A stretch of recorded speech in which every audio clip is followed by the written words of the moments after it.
नमस्कार. छायाच रेसिपीजमध्ये आज आपण मटार आणि गव्हाच्या पिठापासून खूपच मस्त चमचमीत अशी रेसिपी बनवतो आहे. तर इथे मी अर्धा कप मटार घेतला आहे. फ्रोझन किंवा फ्रेश कुठलाही तुम्ही इथे घेऊ शकता. मिक्सरच्या भांड्यामध्ये घालून हा असा जाडसर वाटून घ्यायचा आहे. वाटताना अजिबात इथे मी पाणी घातलेलं नाही आहे.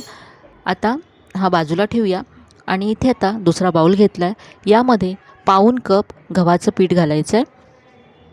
यानंतर पाव कप इथे मी तांदळाचं पीठ घातलं आहे. तांदळाचं पीठ इथे मी रेसिपीला कुरकुरीतपणा यावा यासाठी घातलं आहे. तांदळाच्या पिठाऐवजी तुम्ही इथे पाव कप रवासुद्धा घालू शकता. रवा घातलात तर तुम्हाला पीठ थोडा वेळ रेस्ट करण्यासाठी ठेवावं लागेल, म्हणजे रवा छान फुलेल. यानंतर यामध्ये मी अर्धा कप दही घातलं आहे. दही फ्रेश घ्यायचं आहे. दही मी आधी फेटून घेतलं होतं. आता त्याच दह्याच्या कपामध्ये मी अर्धा कप पाणी घेतलं आहे. पाणी थोडं थोडं घालत हे पीठ आपल्याला मिक्स करत जायचं आहे. तर इथे एकत्र पाणी घालायचं नाही आहे, थोडं थोडं घालत जायचं आहे, कारण आपल्याला हे घट्ट असं पीठ हवं आहे. तर इथे मी सगळं अर्धा कप पाणी घातलं. अजूनही हे घट्ट वाटतं आहे, तर इथे आणखी थोडं मी पाणी घेतलं आहे.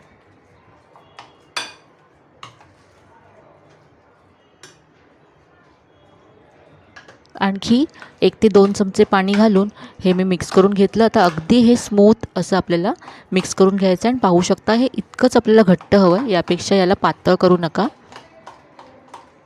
चुकून जर पाणी जास्त झालं आणि हे पीठ जर सैल झालं तर यामध्ये तुम्ही थोडंसं आणखी तांदळाचं पीठ किंवा रवा घालू शकता. आता हे हाताने मी मिक्स करून घेते. पहा हे असं आहे.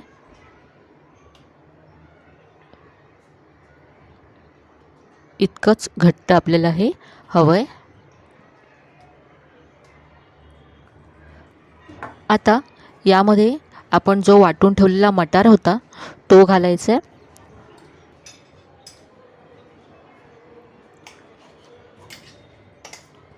सध्या मटारचा सीझन आहे, भरपूर प्रमाणामध्ये मटार येतो आहे मार्केटमध्ये. तर एकदा तरी ही रेसिपी तुम्ही नक्की करून पहा.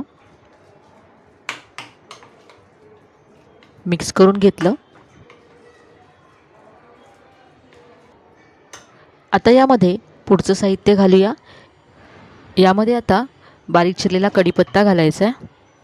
यानंतर बारीक चिरलेली हिरवी मिरची घातली आहे. किसलेलं आलं घालायचं आहे. अर्धा इंच आलं किसून घेतलं आहे. यानंतर इथे मी काळी मिरी जाडसर कुटून घेतले. चवीप्रमाणे मीठ घालायचं आहे. याबरोबरच यामध्ये मी अर्धा चमचा जिरंसुद्धा घातलं आहे. तिकडे कपाळात असतील, आता हे मिक्स करून घेऊया. बाहेर असतील.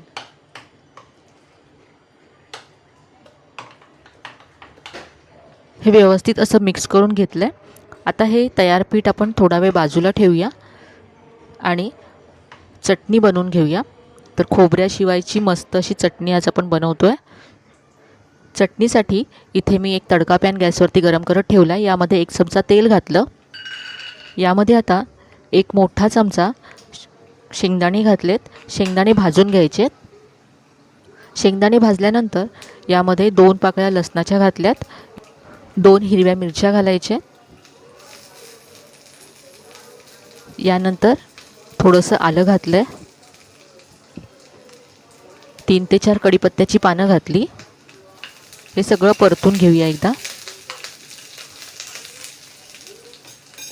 आता इथे मी 2 चमचे भाजलेली चण्याची डाळ घेतली.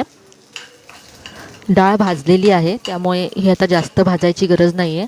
तुम्ही जर कच्ची घेत असाल तर सुरुवातीलाच तेलावरती थोडीशी भाजून घ्या. आता यामध्ये थोडीशी मी चिंच घालते. गॅस बंद करायचा आहे आणि हे सगळं साहित्य आता मिक्सरच्या भांड्यामध्ये काढून घ्यायचं आहे. आता ही चटणी आपण वाटून घेऊया. त्याआधी ते चवीप्रमाणे मीठ घातलं. सुरुवातीला अशीच वाटून घ्यायची आहे, नंतर पाणी घालून बारीक करून घ्यायचे. तर ते चटणी वाटून तयार आहे. बाउलमध्ये काढून घेऊया. आता चटणीवरती आपण फोडणी घालूया. तर इथे मी 1 चमचा तेल गरम केलं. त्यामध्ये अर्धा चमचा मोहरी घातली आणि थोडीशी कढीपत्त्याची पानं घातली. ही फोडणी चटणीवरती घालायची आहे. तर ही मस्त अशी आपली खोबऱ्याशिवायची शेंगदाण्याची चटणी तयार आहे. आता आपण पुढची कृती करूया. हे पीठ जे आपण तयार करून ठेवलं होतं त्यामध्ये बारीक चिरलेली कोथिंबीर घातली आहे आणि यानंतर बारीक चिरलेला कांदा घालायचा आहे. तर इथे कांदा सगळ्यात शेवटी घालायचा आहे. आज आपण मटार बोंड बनवतो आहे, तर ती सुरुवातीलाच आपण जर कांदा घातला तर कांद्याला पाणी सुटतं आणि पीठ पातळ होतं. म्हणून बोंड बनवायच्या आधी कांदा घालायचा आणि लगेचच यापासून बोंड बनवायचे आहेत. तर इथे कांदा मिक्स करून घेतला.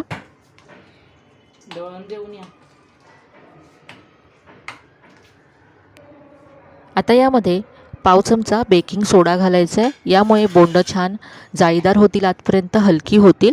तुम्हाला जर बेकिंग सोडा घालायचा नसेल तर हे पीठ तुम्ही 1 तास असंच बाजूला ठेवून द्या, म्हणजे थोडंसं फर्मेंट होईल आणि त्यानंतर छान असं फेटून घ्या 2 ते 3 मिनटं आणि नंतर यापासून बोंड बनवा. हे पीठ आता अगदी परफेक्ट असं तयार आहे. पहा, असा याला गोल शेप देता येतो आहे. तर आता इथे मी बोंड तयार करून घेते. कढईमध्ये मी तेल गरम करून घेतलं आहे. तेल व्यवस्थित असं गरम हवं, म्हणजे बोंड तेलकट होणार नाही. तेल जर गरम नसेल तर खूपच तेल ओढून घेतात आणि तेलकट होतात. तेल छान गरम केल्यानंतर गॅसची फ्लेम मीडियम करायची आहे आणि आता मीडियम फ्लेमवरतीच ही बोंड आपल्याला फ्राय करून घ्यायची आहेत. ट्रेडिशनली ही बोंड मैद्यापासून बनवली जातात. आज आपण गव्हाच्या पिठापासून बनवतो आहे. तुम्हाला जर मैदा वापरायचा असेल तर गव्हाच्या पिठाऐवजी तुम्ही मैदा वापरू शकता, किंवा मग अर्धा कप गव्हाचं पीठ, पाव कप मैदा आणि पाव कप तांदळाचं पीठ असं सुद्धा घेऊ शकता.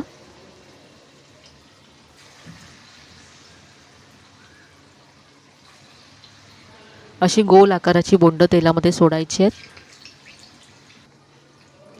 याचे बुडबुडे थोडेसे कमी झाले की उलटून घ्यायचे आहेत. पाहू शकता मस्त अगदी गोल आणि हलकी झालेत बोंड. आता ही गोल्डन ब्राऊन होईपर्यंत फ्राय करून घेऊया.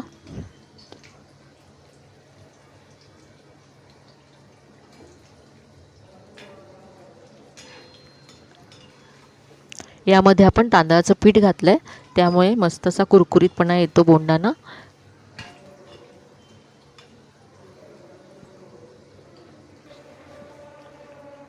बोंडांना मस्त असा गोल्डन ब्राऊन रंग आला आहे. काढून घेऊया.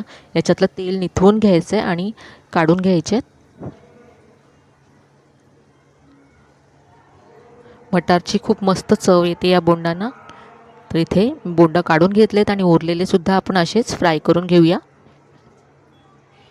इथे आपण जी चटणी बनवली त्याबरोबर ही बोंड मी सर्व केलेत. झटपट होणारी खूपच मस्त चमचमीत अशी रेसिपी आहे. नक्की ट्राय करून पहा. इथे मी तुम्हाला एक बोंड तोडून दाखवते. पाहू शकता अगदी आतपर्यंत जाळीदार झालेत, हलकी झालेत.